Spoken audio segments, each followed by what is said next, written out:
नमस्ते एभ्रिवान, म आज तपाईहरुसँग मेरो माछाको सुपको रेसिपी शेयर गर्दैछु।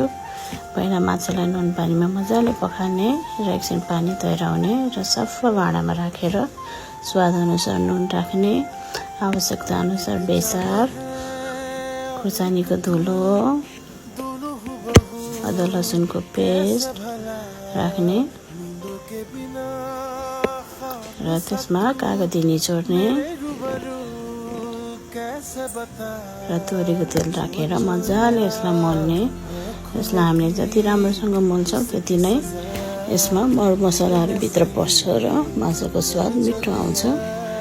र यसरी मोलिसकेपछि एकै बेर रेस्टको लागि छोडिदिने।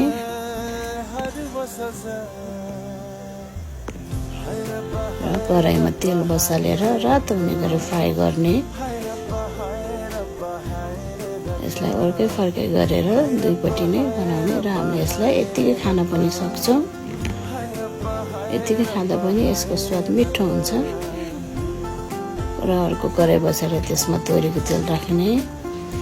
तोरीको तेल तातिएपछि त्यसमा प्याज र खुर्सानी राखेर चलाउने। एकछिन चलाएपछि त्यसमा हामीले बेसार राख्ने, खुर्सानीको धुलो, जिरा धनियाको धुलो र अदुवा लसुनको पेस्ट राखेर एकछिन चलाउने। र त्यो चलाइसकेपछि हामीले त्यसमा टमाटर पनि राख्ने।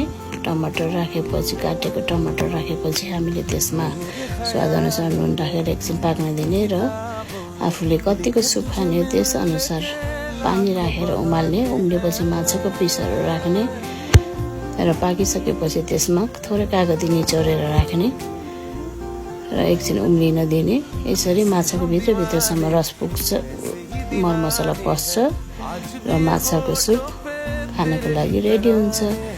तपाईहरुलाई पनि मन लाग्यो भने यसरी बनाएर खान सक्नुहुन्छ। सिम्पल र सजिलो तरिकाले घरमै मिठो माछाको झोल खाऊ। Thank you.